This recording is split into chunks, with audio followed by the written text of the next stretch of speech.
Now, Chapter 8.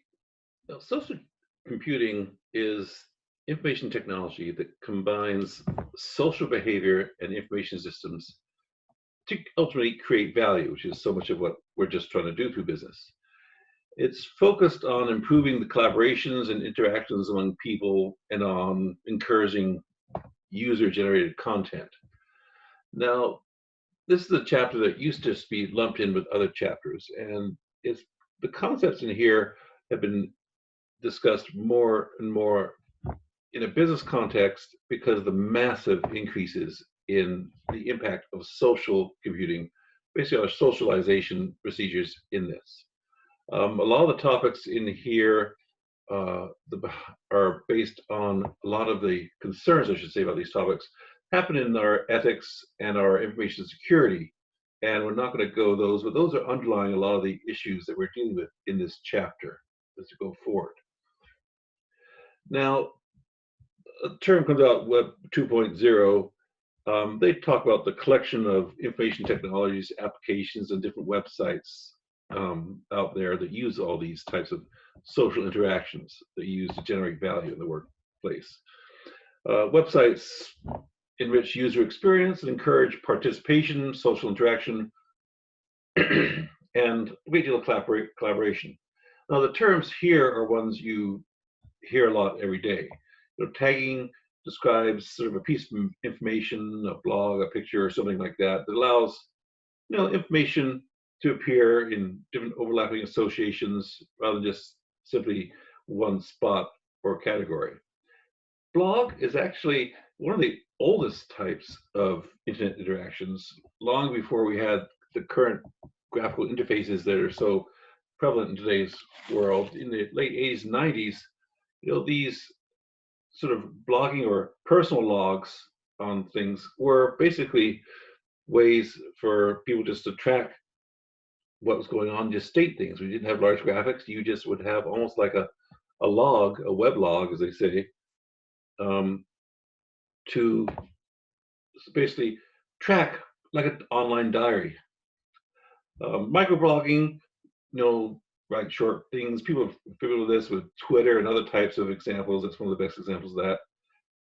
The plethora of different wiki type sites, whether it be WikiLeaks or Wikipedia. Most people are familiar with Wikipedia. Almost every college student's used it, as well as every professor.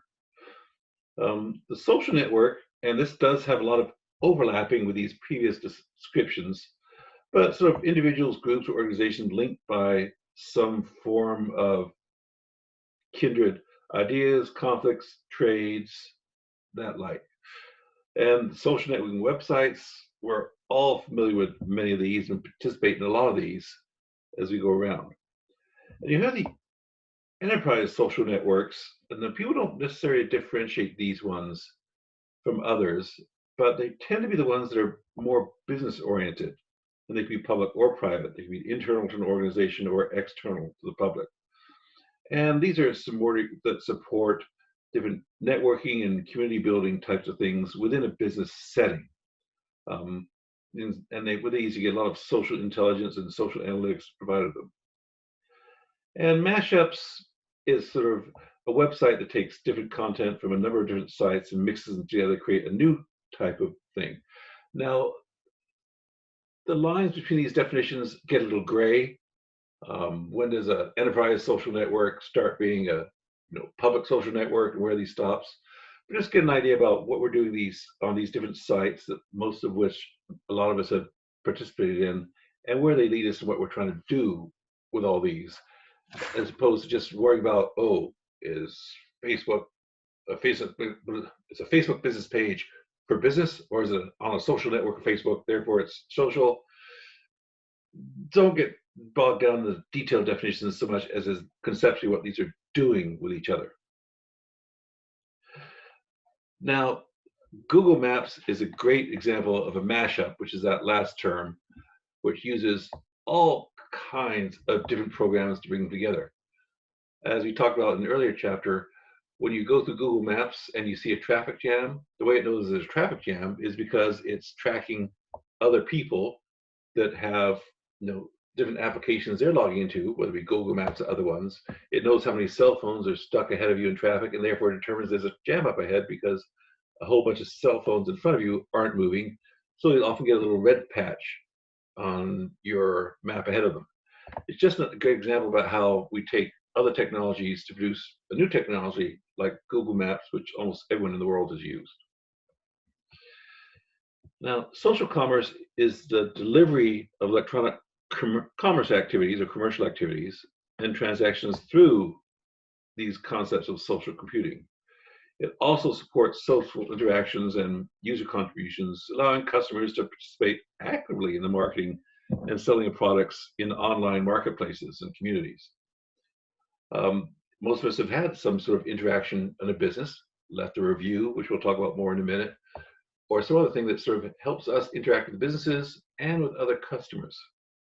Collaborative consumption is sort of an economic model based on the sharing, swapping, or trading of renting of products or services that allow people ultimately to use these services on overlapping ownership, if you will. We'll talk about that more in a minute. And we'll talk about some of the benefits and risks of doing these types of interactions in social commerce. Now, this slide reproduces table 8.2 for the text, listing a number of benefits of social commerce relating to both the customer and the business. The benefits of the customers, of course, tend to be those around the ease of access to information of different types and the facilitation of the transactions themselves. This can be great from the standpoint of getting what consumers want when they want it, or getting it even before they know that they want it. Businesses benefit from an incredible wealth of information about customers, and publications about products are often done at little or no cost, and they're able to target wanted customers even more accurately than ever before.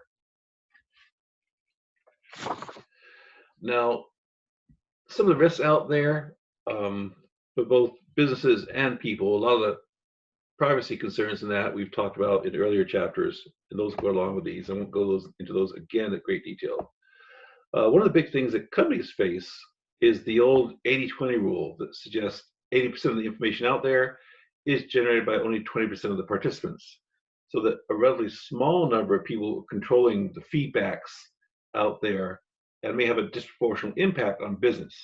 Studies have shown that people are far more likely to report a bad experience than to report on a good one. And when businesses target us with products and promotions through social commerce, it becomes, it's because they've obtained valuable information about us. And this comes with a loss of privacy with the data that businesses collect about us that we talk about in the information security chapters. The last chapter, we talked a lot about the risk of data breaches and the negative impact it can have on both individuals and businesses. The relatively new phenomenon of cyberbullying and cyberstalking that wasn't envisioned a generation ago has put many individuals at risk for negative behaviors from bad actors, to the point where some individuals have been charged criminally for their behavior on harassing people online. Now, collaborative consumptions, and I'd be willing to bet most of us have used this. Uber allows people to sort of, with an ownership of a vehicle, allow others to make use of that product. And by sharing the usage of that, but not sharing the ownership, there's a vast availability of goods and services that might not otherwise be available to individuals who might need them. Likewise, individuals or businesses with goods or services have avenues to utilize them for potential income streams or service exchanges when they are not, when items they own are not necessarily needed by them at that time. It's a relatively new phenomenon over the past decade or so, and it's growing extensively around the world, and it's one of the biggest things that IT has to learn about and deal with. There are new versions of this popping up all the time, and all the issues we talked about in the last two chapters come to play with these, which I won't get into again here. Now then, All the social computing leads to large amounts of data, as we've talked about before.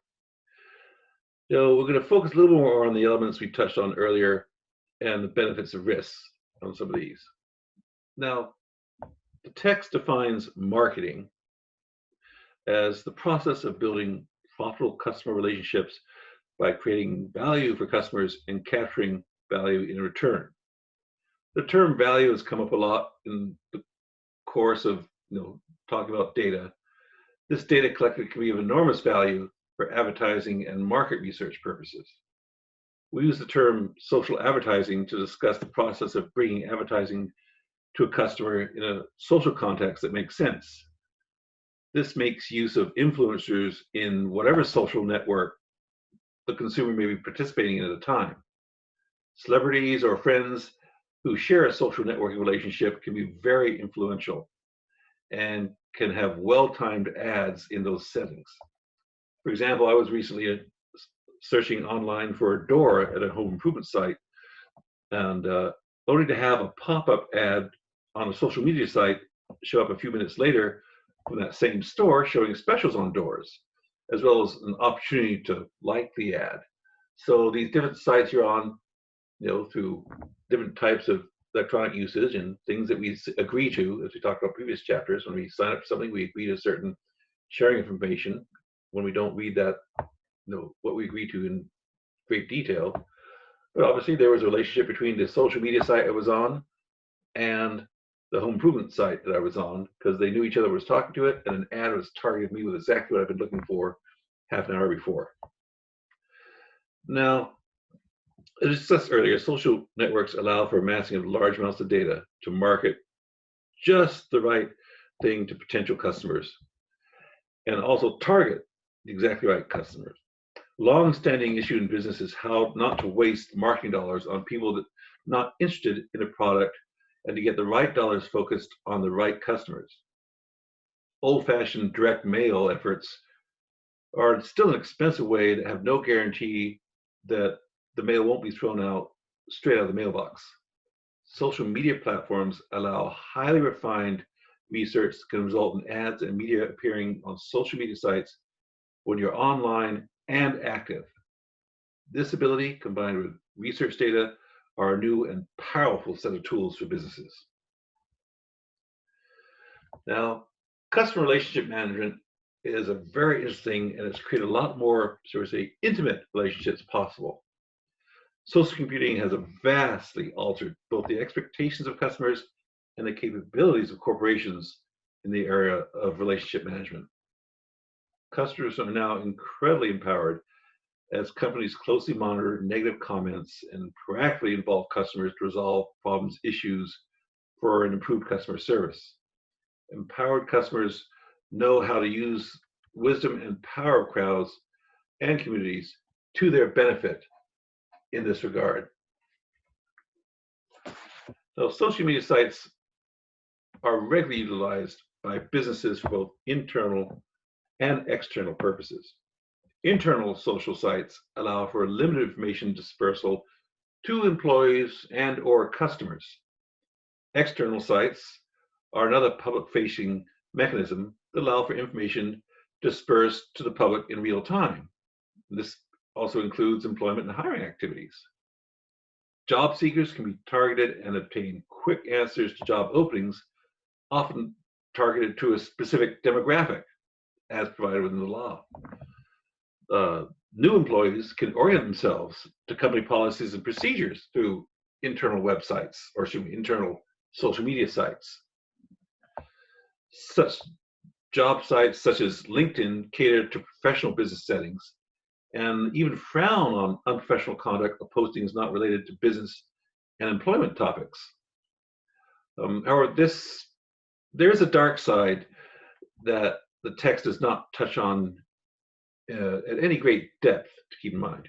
Social media postings have been upheld in the courts as just cause for terminating employees who exhibit behaviors or make statements that the company feels might reflect badly on the employer.